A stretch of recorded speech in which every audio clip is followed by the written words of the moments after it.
오늘 청와대 수석들의 사이 결정을 가장 엄중하게 바라봤을 사람들이 있습니다. 바로 민주당이기도 한데 최근 여론조사 결과를 보고 아마 좀 민주당에서도 여러 가지 좀 가슴 철렁하지 않을까 싶기도 합니다. 8월 첫 주차 주간 집계 정당 지지도에 대한 얘기가 나왔는데 민주당 35.6%, 통합당 34.8%로 지지율 차이가 1%포인트도 나지 않습니다. 0.8%포인트 차이. 표본 오차를 고려하면 두 정당 거의 차이가 없다, 붙었다 이렇게 해석이 나오고 있습니다. 리얼미터 지난 3일부터 5일까지 조사를 했고요. 표본 오차 플러스 마이너스 2.5%포인트, 95% 신뢰 수준입니다. 그런데 민주당이 더 충격을 받을 조사 결과가 하나 더 있습니다. 내일이 대선이라면 어떤 후보를 찍겠느냐라는 물음에 42%가 야권 단일 후보를 찍겠다. 41%는 민주당 후보를 찍겠다라고 답을 했습니다. 근소하긴 합니다만 야권 후보를 찍겠다는 응답이 조금 더 많았습니다. 리서치뷰의 조사 지난달 28일부터 31일까지 표본오차 플러스 마이너스 3.1%포인트입니다. 통합당은 당장 내일 대통령 선거를 했으면 좋겠다 이렇게 생각을 할 것 같습니다. 아울러 민주당은 이 정도일 것이었을까 이렇게 좀 충격을 받았을 것 같은데 이 같은 민심의 흐름, 장 소장님 어떻게 읽고 계십니까? 결국에는 민심에 의한 견제가 시작됐다고 보여져요. 여태까지 민주당이 해온 일들에 대해서 국민들께서 좀 너무하네 라고 생각을 하셔서 이쯤에는 좀 경고 사인이 들어가야 되겠다라는 생각을 하시는 것 같습니다. 민주당은 제가 봤을 때는 민심을 읽는 안테나가 고장이 났습니다. 부동산 문제든 정책에 무능력하다라는 부분에 대해서는 어느 정권이든 정책을 다 잘할 수는 없어요. 실수가 있으면 오류를 계속 고쳐나가면 되는데 그 오류를 자기들의 신념과 고집으로 계속해서 오류를 생산을 하고 있습니다. 정책적으로 무능력한 부분도 큰 문제인데 저는 보다 더 큰 문제가 있다고 보여져요. 그동안 민주당이라는 정당의 존재 가치를 이 정당이 스스로 부정하는 행동을 너무 많이 했습니다. 공정, 정의, 약자를 위한 보호 이것이 민주당의 그동안 핵심 가치였거든요. 근데 조국 사태 이후 그다음에 고 박원순 시장 성범죄 의혹과 관련해서 민주당의 대응 방식은 이 부분과는 상당히 좀 거리가 먼 행동들을 했어요. 이분들이 과연 도덕적인 것이냐, 이분들이 과연 명분 있는 분들이냐, 아니면 이분들은 진영 사람들만 챙기는 분들이다. 항상 선택적으로 분노를 하고 선택적인 정의만 얘기하시는 분들이다. 우리 편은 항상 잘못해도 보호를 하고 다른 편은 되게 엄중하게 다룬다. 이건 불공정한 것이다. 라고 민주당의 기본적인 정당 존재 가치에 대한 회의감을 국민들이 느끼고 계신다라고 저는 생각을 해요. 그래서 이 지지율을 다른 정책을 좀 더 잘함으로써 반등시킬 수 있다라는 것에 대해서는 저는 좀 회의적이라는 생각이 들고요. 민주당이 잘하려면요. 윤미향 이 사건 빨리 검찰에서 수사 좀 해달라. 자, 추미애 장관 아들 탈영 의혹이 있으니까 이 부분도 검찰에서 빨리 좀 수사를 해달라.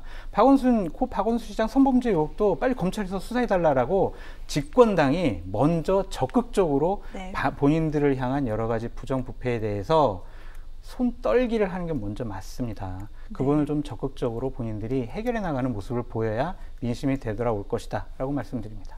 4월 총선에서 민주당이 압승을 거둔 지 시간 불과 석 달여가 지났습니다. 이렇게 지지율 차이 통합당과 붙었다라고 얘기할 정도로 지금 민주당은 하락 추세, 통합당은 올라가는 추세이기도 한데 장 소장님의 분석은 민주당이 잘못해서 이런 부분이 많다라고 얘기를 하셨어요. 어떻게 보십니까? 잘못한 거 많죠.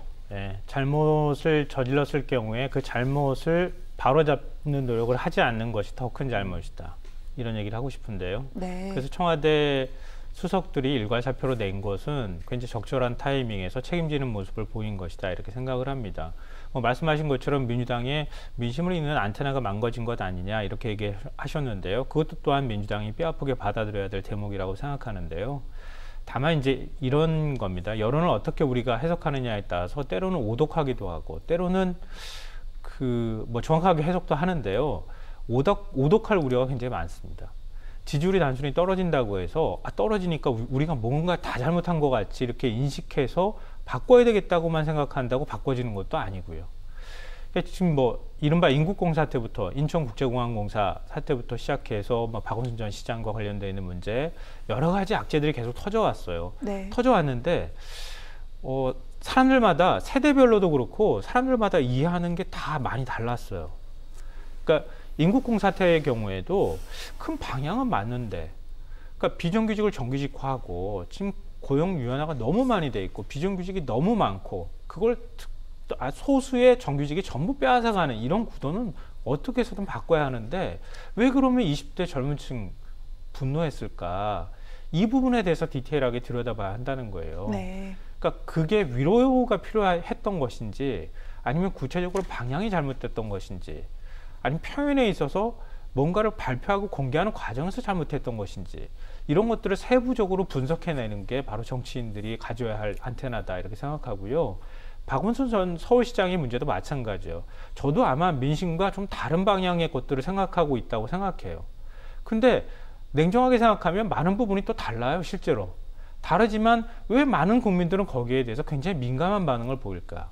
특히 30대 여성이 거기에 대해서 굉장히 민감성을 가지고 바라보고 있을까? 네. 그러니까 그들의 세대적인 공감과 코드는 어디에 가 있을까?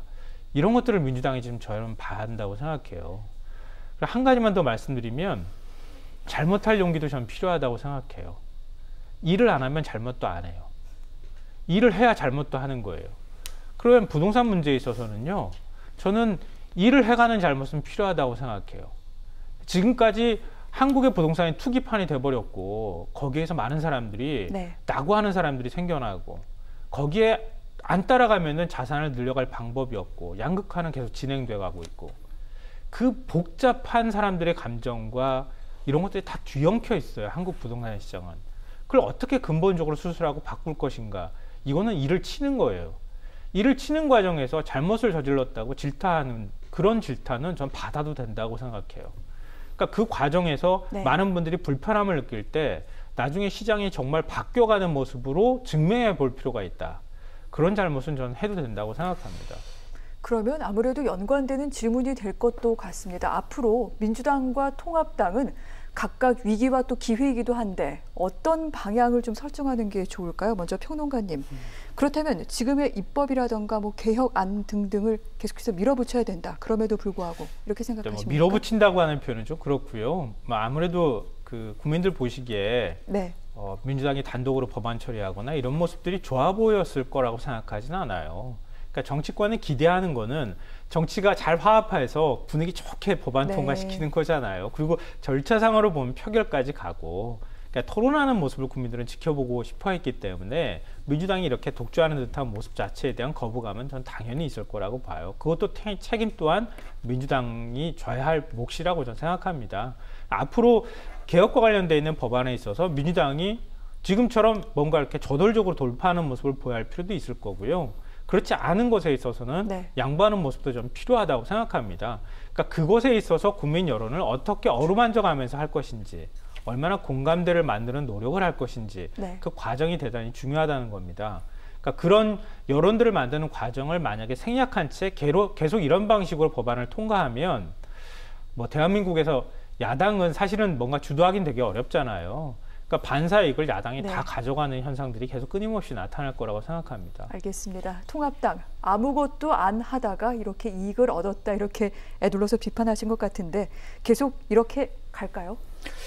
야당의 지지율이 올라가는 거는요, 여당이 잘못해서 올라가요. 네. 그러니까 야당으로서는 지금 오버하지 말고 너무 뭘 하려고 하지 않는 게 좋아요. 그냥 자살골 넣지 않고 실수하지 않고 그 다음에 뭐 교만하지 않고 거만해하지 않고 그런 모습이 중요한 것 같은데 민주당이 좀 얘기하고 싶은 게 있어요. 일하는 거 중요해요. 네. 근데 하지만 무능력한 사람이 일 벌리면은요 더 사고 쳐요.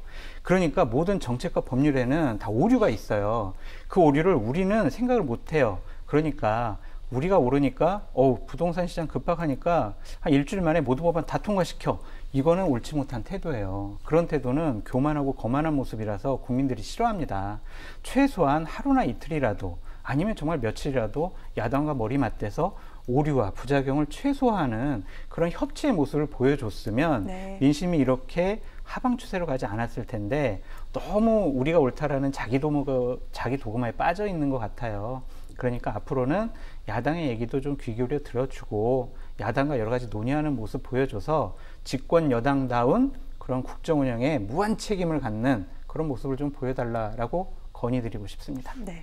시간이 되면 한 말씀 더 드려도 짧게 될까요? 부탁드릴게요. 부동산 문제에 있어서 지금 통합당의 입장이 뭔지 전 잘 모르겠어요. 저도 모르겠어요. 네.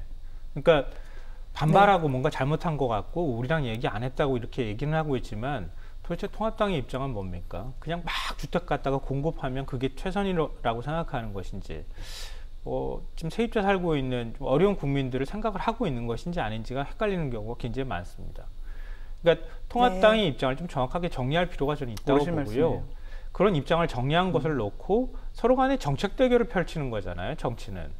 그런 과정에서 국민 여론들이 움직이고 그것에 다수의 국민들이 움직이고 판단할 수 있는 것들을 제공해 줘야 하는데 통합당은 그냥 반발하는 여론에 편승해서 대안 없이 막 그냥 비판만 하는 이런 얘기를 해요. 아직 부작용이 뭔지 확인하지도 않았어요. 그러니까 그런 면에 있어서 물론 뭐 통합당이 좀 다 잘못했다고 제가 말씀드리는 건 아니고요. 민주당이 잘못한 거 많다고 말씀드렸지만 그렇게 하면서 좀 정책적으로 대결하는 모습을 보여줬으면 좋겠다고 생각합니다. 알겠습니다. 민주당의 반성뿐 아니라 아울러 통합당의 대한정당으로서의 모습까지 확인할 수 있어야만 한다라는 데 방점을 찍어주신 걸로 두 분과 이렇게 오늘은 이야기를 마무리하도록 하겠습니다. 고맙습니다.